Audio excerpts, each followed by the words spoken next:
সুপ্রিয় শিক্ষার্থী বন্ধুরা, হেমন্তের এই সকালবেলায় তোমাদের সবাইকে জানাই শুভ সকাল। আজকে তোমাদের ষষ্ঠ শ্রেণীর ইতিহাস ও সামাজিক বিজ্ঞান ক্লাসে তোমাদের সবাইকে জানাই সুস্বাগতম। কেমন আছো সবাই? আচ্ছা, গত ক্লাসে তোমাদেরকে কিছু পড়া দেওয়া হয়েছে এবং যেই বিষয় থেকে, যে অধ্যায় থেকে তোমাদেরকে পড়া দেওয়া হয়েছে সেটা হচ্ছে তোমাদের শিখন অভিজ্ঞতা 6 এবং অধ্যায়ের নাম হচ্ছে দক্ষিণ এশিয়া ও বিশ্বের ইতিহাসে ভূপ্রকৃতির প্রভাব। সেখান থেকে কি দেওয়া হয়েছিল তোমাদেরকে? কি প্রশ্ন দেওয়া ছিল? সংক্ষিপ্ত প্রশ্ন দেওয়া ছিল। সংক্ষিপ্ত প্রশ্ন কয়টা দেওয়া ছিল?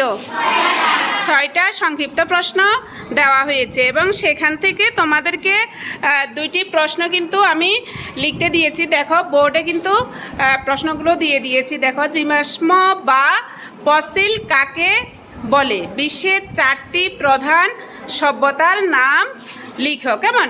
এই বিষয়গুলো আগেও কিন্তু আলোচনা করা হয়েছে। এখন তোমরা পড়াগুলো দেখেছ? 5 মিনিট পর্যন্ত পড়া তো দেখা হয়েছে। কেমন? তো আশা করি এই 2টো প্রশ্নের উত্তর তোমরা কিন্তু দিতে পারবে। তো সবাই বই বন্ধ করো এবং খাতা কলম নাও দ্রুত। এবং সময় হচ্ছে এই 2টা প্রশ্নের জন্য সময় কতটুকু দেবো বলো? 6টা প্রশ্ন। একটা প্রশ্নে কত মার্কস করে? এই প্রশ্নে মার্ক কত? নাম্বার কত? 2। সে 2 হিসাবে লিখবে। তুমি 2 এর জন্য 5 নাম্বারের মতো করে লিখলে হবে না। কেমন? তো সেই ক্ষেত্রে তোমাদেরকে 10 মিনিট সময় দিলাম এই 2টা প্রশ্ন লেখার জন্য। লেখা স্টার্ট করো সবাই।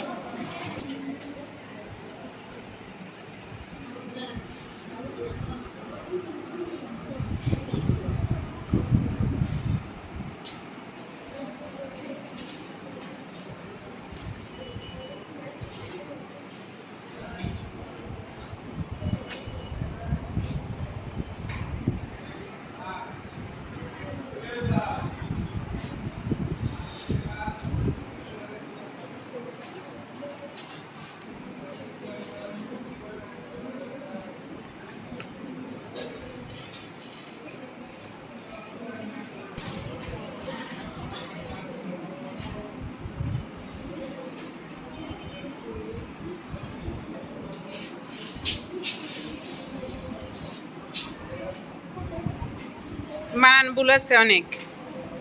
আবির, অনেক ক্ষেত্রে কিন্তু বানান ভুল আছে তোমার। কোনো কোনো আর্দ্র জলবায়ুতে হাড় ক্ষয় পেতে পেতে বিলুপ্ত হয়ে যায়।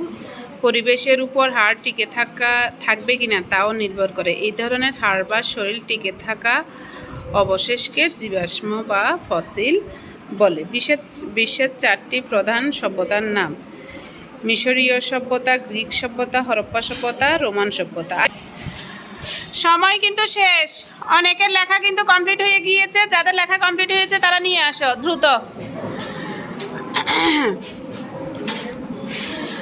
জীবাশ্ম বা ফসিল কাকে বলে? বিভিন্ন সময়ে মানুষের হাড়গোড় মাটির নিচ থেকে ইতিহাসবিদগণ উদ্ধার করে। এসব হাড় হাজার হাজার বছর মাটির নিচে থাকতে থাকতে শক্ত হয়ে যায়। কোনো কোনো সময় আর্দ্র জলবায়ুতে এসব হাড় ক্ষয় পেতে পেতে বিলুপ্ত হয়ে যায়। পরিবেশের উপর হাড় টিকে থাকবে কিনা তার নির্ভর করে। মানুষের হাড় বা মানুষের শরীরে টিকে থাকা অবশেষকে, বানান কিছুটা ভুল আছে, জীবাশ্ম বা ফসিল বলে। বিশ্বের 4টি সভ্যতা হচ্ছে, বিশ্বের প্রধান 4টি সভ্যতা কি? একটা হচ্ছে কি? আরেকটা হচ্ছে বলো পর্যায়ক্রমে। রোমান সভ্যতা, গ্রিক সভ্যতা, মেসোপটেমীয় সভ্যতা। এরকম সভ্যতার কথাগুলো আমরা পড়েছি না? হয়েছে? তোমারটা সুন্দর হয়েছে। ঠিক আছে।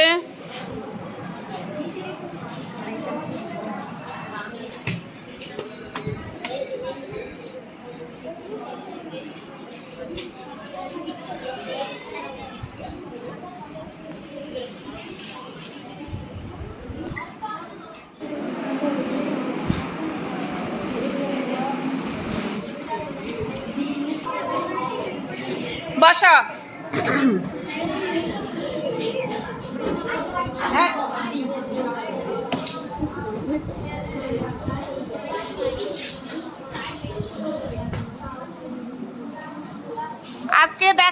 বেশিরভাগ কিন্তু ছাত্রীরা পড়া পেরেছে, ছাত্ররা কিন্তু পিছন থেকে খাতা খুব একটা আসে নাই। কেন?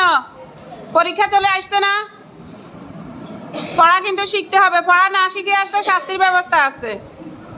পড়া শিখতে হবে এবং পরীক্ষা চলে এসেছে এবং আমরা আগামী সোমবার যারা পড়াটা শিখে এসেছো তাদের সবাইকে ধন্যবাদ জানাচ্ছি।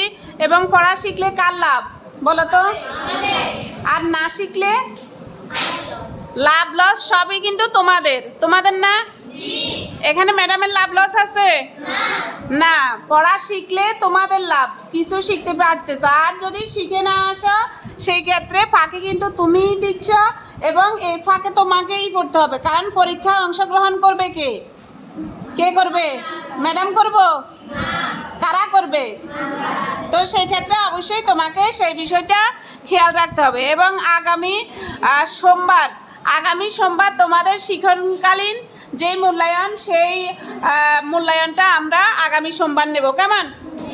মনে থাকবে তো? ধন্যবাদ সবাইকে। আজকের ক্লাস আমরা এখানে শেষ করছি, পরবর্তী ক্লাসে আবার তোমাদের সাথে দেখা হবে। সে পর্যন্ত সবাই ভালো থাকবে।